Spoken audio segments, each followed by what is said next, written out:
नमस्कार विद्यार्थी मित्रांनो, मी प्राध्यापक धनंजय भाट, पलूस शिक्षण प्रसारक मंडळाचं कला वाणिज्य विज्ञान महाविद्यालय पलूस. आपणा सर्व विद्यार्थ्यांचं मी मराठी विभागाच्या वतीनं मनापासून स्वागत करतो. मित्रांनो, आजच्या या वेब व्याख्यानात आपण आपल्या अभ्यासपत्रिकेसंदर्भातच चर्चा करणार आहोत. यापूर्वीच्या भागामध्ये आपण अभ्यासपत्रिका 7 आणि अभ्यासपत्रिका 9 या संदर्भात चर्चा केली. आज आपण पुढची अभ्यासपत्रिका क्रमांक 10 या संदर्भात चर्चा करणार आहोत. मित्रांनो, आपल्याला या विषय स्तरावरती एकूण या सत्रासाठी 5 अभ्यासपत्रिकांचा अभ्यास करायचा आहे. त्यातल्या 3 अभ्यासपत्रिका या मी घेणार आहे. तर त्यातल्या आपल्या ह्या तिसऱ्या अभ्यासपत्रिकेच्या संदर्भात आपण चर्चा करू. मागच्या भागात सांगितल्याप्रमाणे आपला जो आत्ताचा अभ्यासक्रम आहे हा शिवाजी विद्यापीठ अभ्यास मंडळानं ठरवून दिलेला आणि जून 2020 पासून लागू केलेला आहे. तर अनेक यामध्ये बदल काही प्रमाणात झालेले आहे. तसा या अभ्यासपत्रिका 10च्या संदर्भात सुद्धा बदल आपल्याला झालेला आहे.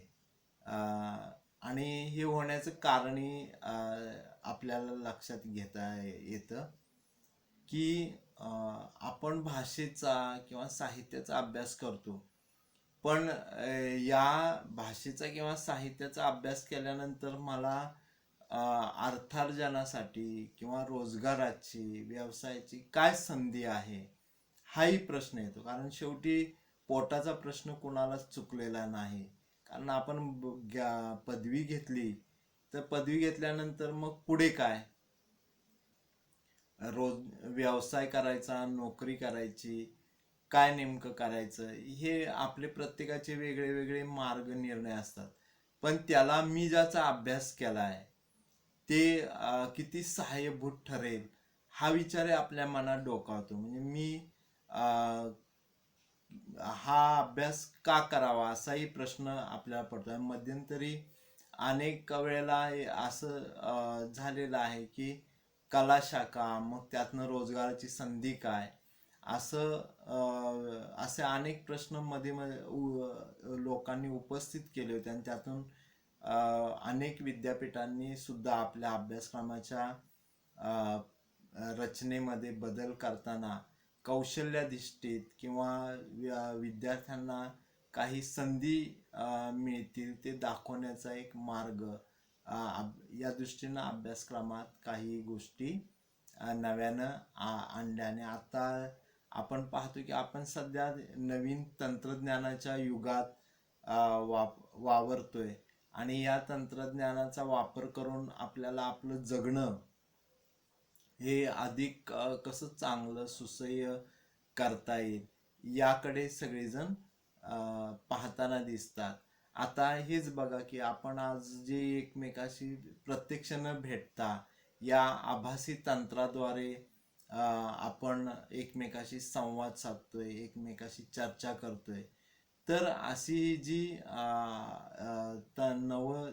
नवीन तंत्र येत आहेत त्याचा विचार या ठिकाणी करायचं. कारण जग हे आता तंत्रज्ञानाच्या बाबतीत म्हटलं तर खेडेगावासारखं झालंय.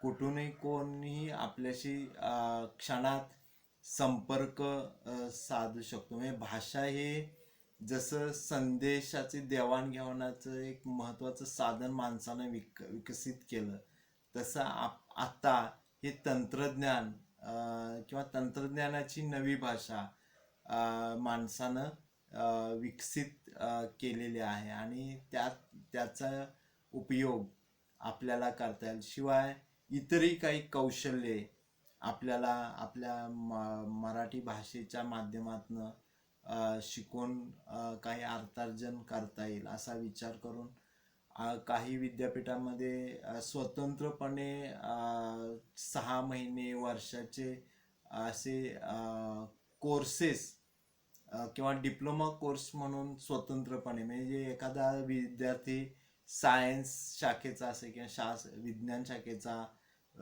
वाणिज्य शाखेचा किंवा म्हणजे कॉमर्सचा असला तरी सुद्धा त्याला लेखनाचे काही गोष्टी शिकायच्या असतील तर त्याला ते लेखनाचे विविध प्रकारे कसं करावं लेखन, उदाहरणार्थ इतिवृत्त लेखन वगैरे सारखं, तर त्या संदर्भात असे कोर्सेस, प्रशिक्षण देणारे अभ्यासक्रम सुद्धा काही विद्यापीठांनी सुरू आहेत. तर त्या पद्धतीने आपल्याही अभ्यासक्रमामध्ये हा भाग आणला आणि त्या दृष्टीनं आपण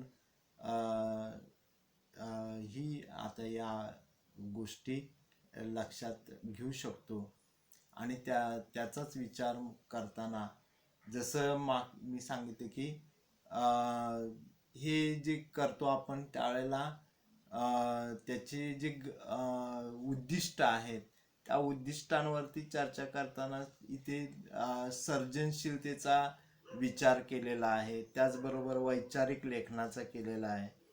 आणि नव्याने एक भाग आला तो म्हणजे शोध निबंधाचा, संशोधनाचा भाग एक आपल्याला आलेला. आणि सगळ्यात महत्त्वाचं म्हणजे आंतरजालावरती मराठीची लेखन पद्धती, म्हणजे आज इंटरनेटच्या माध्यमातून आपण एकमेकाशी असं जोडलं जातोय, म्हणजे आंतरजाल.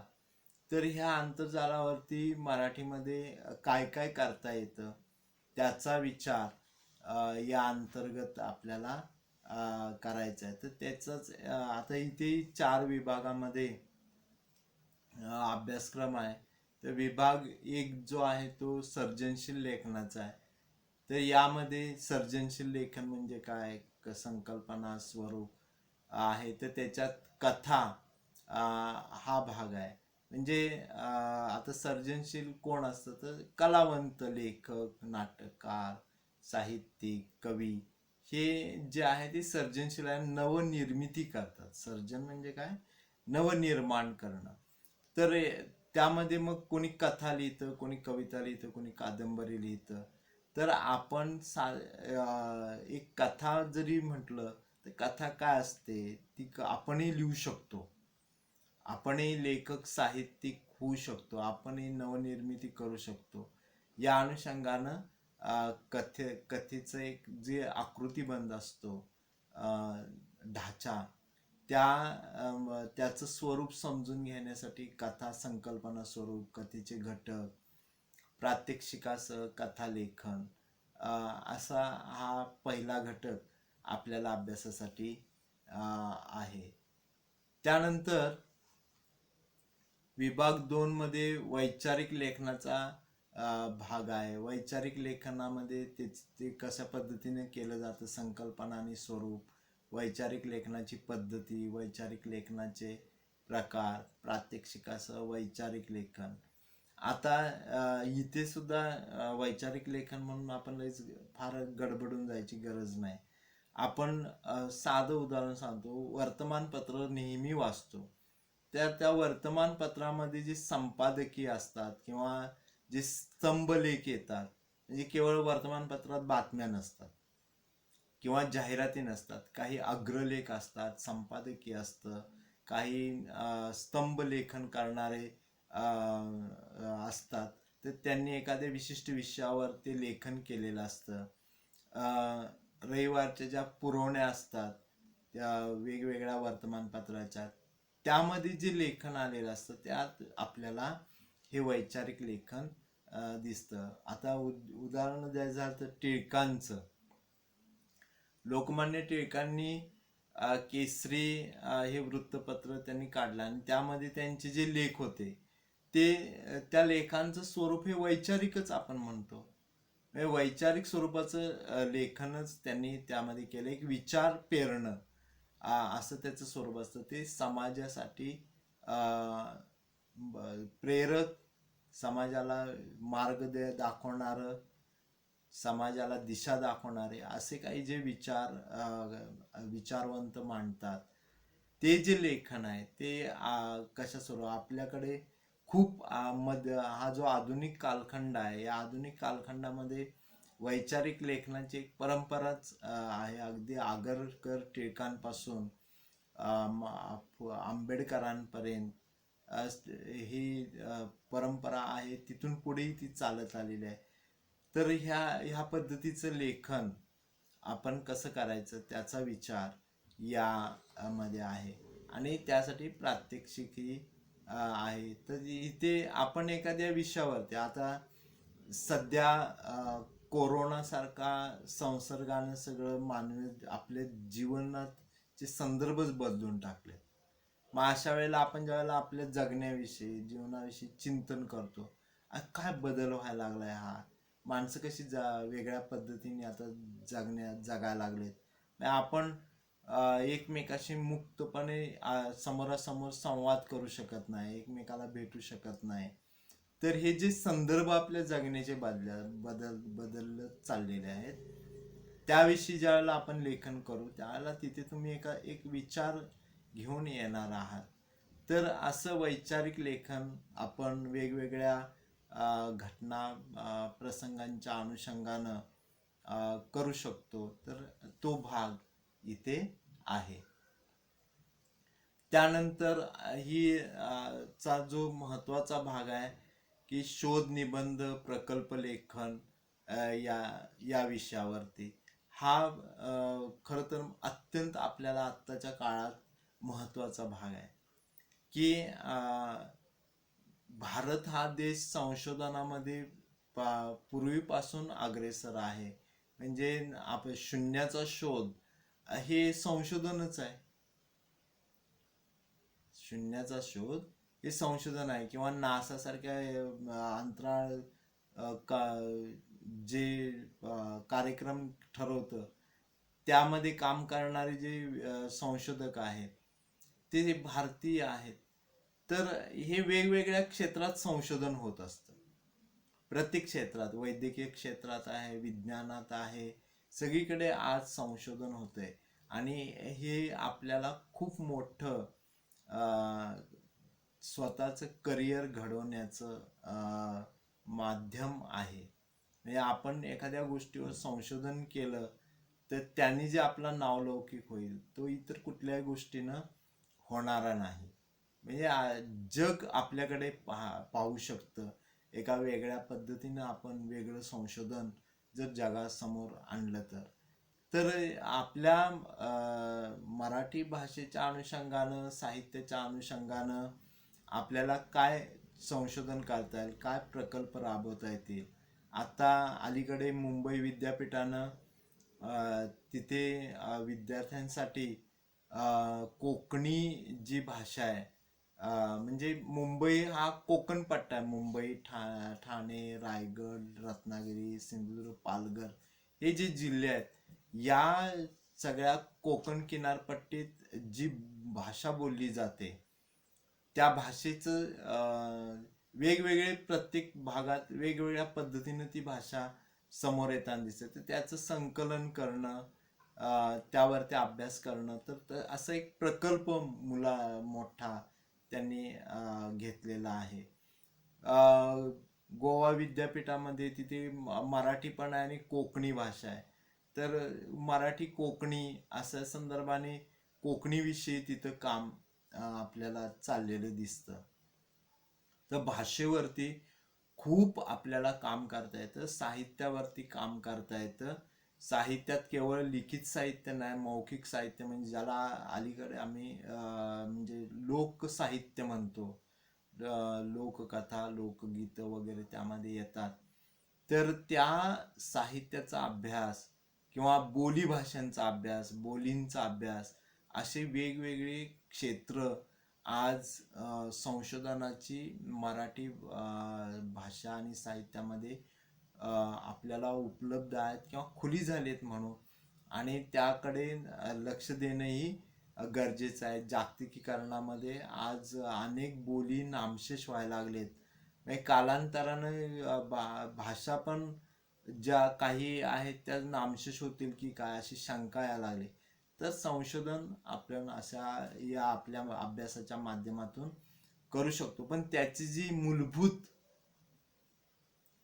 मूलभूत जी मांडणी आहे ती लक्षात घ्यायला आपल्याला संशोधन म्हणजे काय असतं, त्याची संकल्पना काय, त्याचं स्वरूप काय, महत्त्व काय, याविषयीची माहिती या आपल्या अभ्यासक्रमाच्या निमित्तानं आपण घेणार, ज्याचा आपल्याला पुढे निश्चित फायदा होणार आहे. त्यानंतर या संशोधनापर लेखनाचे प्रकार आहेत त्या संदर्भातनं काही आपल्याला परिचय करून घ्यायचा, त्याचा शोध निबंध कसा लिहायचा, म्हणजे अलीकडे त्याला इंग्रजीमध्ये सगळेच जण वापरणारा शब्द म्हणजे रिसर्च पेपर हा परवलीचा शब्द बनत चाललाय. तर त्या शोध निबंधाचं स्वरूप आणि पद्धती काय असते, कसं करायचं, संशोधन प्रकल्प कसा करायचा, म्हणजे अलीकडे बरेचसे जण प्रोजेक्ट करायचा म्हणतात. अगदी या शालेय स्तरापासून मुलांना प्रोजेक्ट बनवायचे म्हणतात, प्रकल्प करायचे. तर हे प्रकल्प लेखन कसं करायचं, संशोधनाचा प्रकल्प, त्याची स्वरूप पद्धती, त्यानंतर प्रबंधिका, म्हणजे अगदी मोठं असं संशोधन, त्यावरती म्हणजे आपण जे PhD MPhil सारख्या पदव्या घेतो त्या स्तरावरती जे संशोधन केलं जातं ते यामध्ये येतं. प्रबंध लिहिले जातात आणि या संशोधनपर लेखनासाठी काय पथ्य पाळावीत, त्याची भाषा कशी असते, या संदर्भानं ज्या मूलभूत गोष्टी आहेत त्या आपल्याला माहीत करून घ्यायच्या आहेत. आणि हा एक खूप सुंदर आणि महत्त्वाचा भाग आपल्या अभ्यासक्रमात आपण अभ्यासतोय. इतरही विषयांमध्ये असा अभ्यासक्रम असणार आहे, पण आपल्यालाही तो अभ्यासासाठी आहे. तर त्याचा निश्चितच फायदा आपल्याला करून घेण्यासाठी याकडे आतापासून लक्ष दिलं तर तुम्ही ज्यावेळेला इथून BA ची पदवी घ्याल, MA ची पदव्युत्तर पदवी घ्याल, त्यावेळेला पुढे मग संशोधनाचं क्षेत्र खुलच होते तुम्हाला. आणि आतापासूनही आपण छोट्या छोट्या प्रकल्पांवरती काम करत गेलो तरी सुद्धा तुम्हाला पुढे खूप मोठी संधी यामध्ये मिळणार आहे. आता विभाग 4 जो आहे त्यामध्ये आंतरजालावरील मराठी. आंतरजाल म्हणजे ज्याला आपण आता अलीकडे इंटरनेट म्हणतो, नेट. तर ह्या इंटरनेटच्या माध्यमातून आपण मराठी आपल्याला कुठे कुठे दिसते, तर त्यावरती आपल्याला कसं जाता येतं. म्हणजे आज जी समाज माध्यम आहेत, फेसबुक, ट्विटर, इंस्टाग्राम, या व्हॉट्सॲप यासारख्या माध्यमात लेखन करतो आपण. अलीकडे आपण सगळेच जण मोबाईल वापरतोय आणि व्हॉट्सॲप, फेसबुक यावरती विविध गोष्टी आपण वाचतो. आपल्या काही मित्रांच्या कविता तिथे आलेल्या असतात, काही छोटे विनोद आलेले असतात. तर हे जे सगळं आहे ते जर मराठी तिथे येत असतं तर ते मराठी साहित्यच आहे.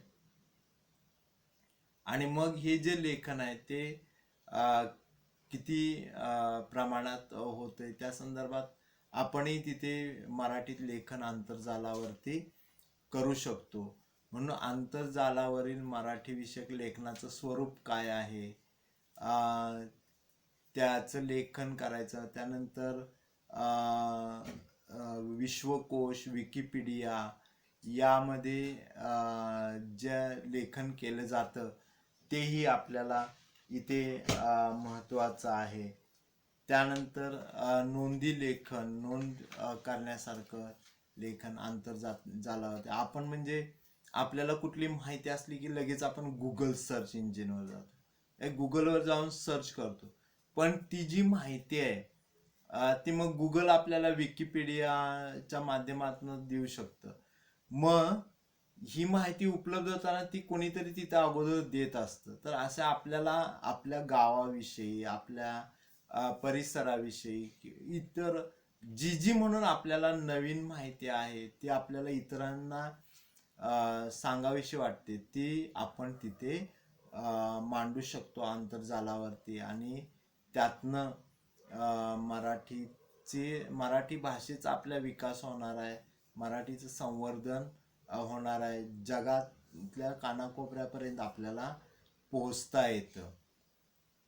तर आंतरजालावरती मराठी संकेतस्थळांचा परिचय हा एक मुद्दा येतो. आता महाराष्ट्र राज्य सरकारनं आपल्याला म्हणजे मराठी भाषेसाठी स्वतंत्र काही संस्था काम करताना दिसतात. राज्य मराठी विकास संस्था आहे, महाराष्ट्र राज्य साहित्य संस्कृती मंडळ आहे, भाषा संचालनालय आहे, मराठी भाषा विभाग आहे महाराष्ट्र शासनाचा, मराठी साहित्य परिषद, विश्वकोश मंडळ, इतर देश पातळीवरील साहित्य अकादमी सारखी संस्था, नॅशनल बुक ट्रस्ट किंवा संपूर्ण भारतातल्या भाषांचा अभ्यास करणारी एक संस्थान म्हैसूरला आहे.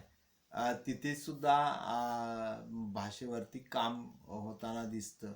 आणि जे मग इतर जी माध्यम आहेत, फेसबुक वगैरे सारख्या आंतरजालावर मराठी कसं लिहावं, ब्लॉग्स आता लिहिले जातात, तर ते कसे असतात, तर त्या संदर्भातली माहिती इथं आपल्याला घेता येईल. म्हैसूर सारख्या संस्थानात काही कोर्स आहेत, 3-3 महिन्याचे कोर्सेस आहेत की जिथे आपल्याला आपली भाषा सोडून दुसऱ्या भाषेंचा पण अभ्यास त्या ठिकाणी करता येतो, काम करता येतं.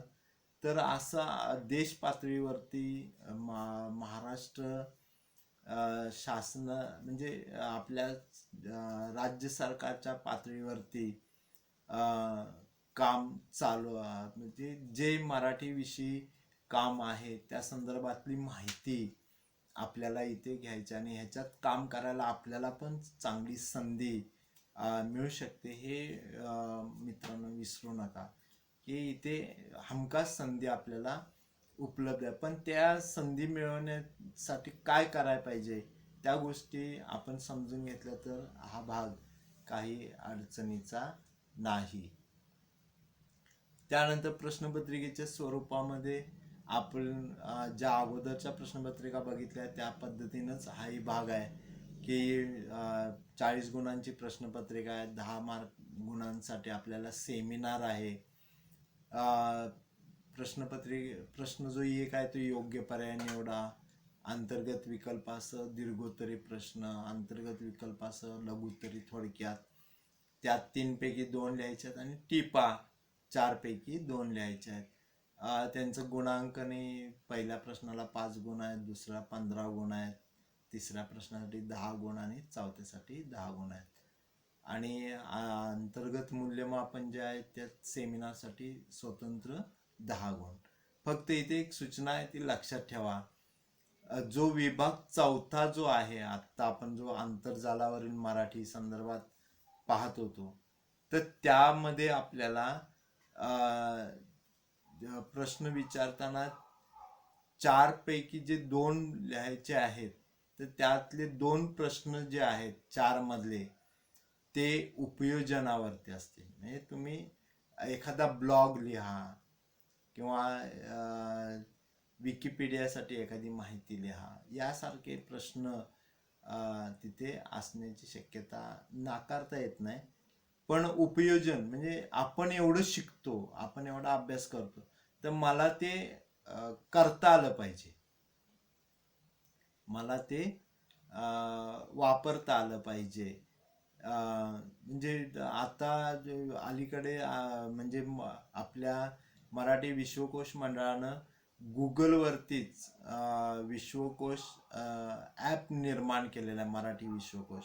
तर तो ॲप तुम्ही डाउनलोड करून घेऊ शकता की जेणेकरून आपल्याला विश्वकोशात तुम्हाला हव्या त्या गोष्टीबद्दलची माहिती तुम्हाला तिथे मिळू शकते. एखादी संकल्पना आपल्याला समजत नाही ती नेमकी काय आहे, त्या संदर्भात विश्वकोशाचे जवळजवळ आता 20 खंड उपलब्ध आहेत.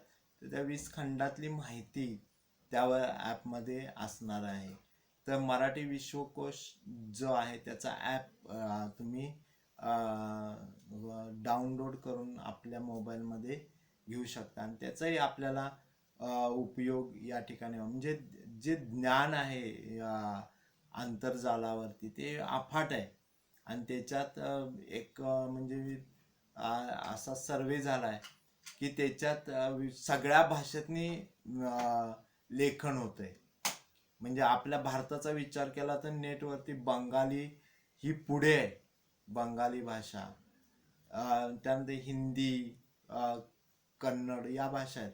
मराठीचा नंबर हा जवळजवळ 88वा नंबर मराठी भाषेचा त्या ठिकाणी लागतो. म्हणजे या समाज माध्यमांवरती किंवा इंटरनेटवरती जे लेखन होतंय आंतरजालावरती त्या संदर्भात, तर इथे आपल्याला संधी आहे काम करायला. त्या दृष्टीनं हा अभ्यास आपल्याला होता. सेमिनारसाठी जो विषय आहे त्यात भाषा, साहित्य, संस्कृती, माध्यम विषयक कोणत्याही एका विषयावर शोध निबंधाचं सादरीकरण. म्हणजे तुम्ही भाषेवरती करा, साहित्यावरती करा, संस्कृतीवरती करा किंवा माध्यम विषयावरती. आपण माध्यम जे आहेत ही फेसबुक वगैरे सोशल मीडिया समाज माध्यम जे आहेत त्या माध्यमावरती निबंध, शोध निबंध जो आहे तो सादर करू शकतो. तर अशी ही आपली अभ्यासपत्रिका 10च्या संदर्भात आपण आतापर्यंत माहिती घेतली आणि तिचं स्वरूप समजून घेतलं.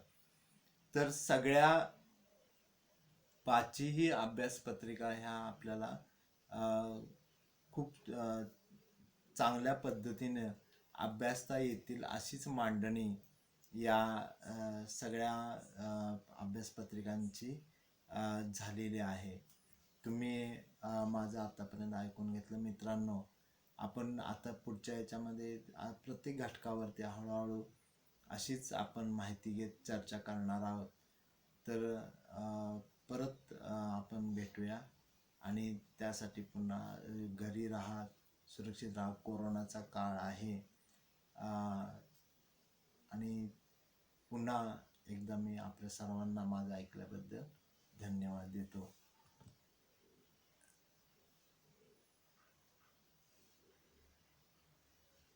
धन्यवाद.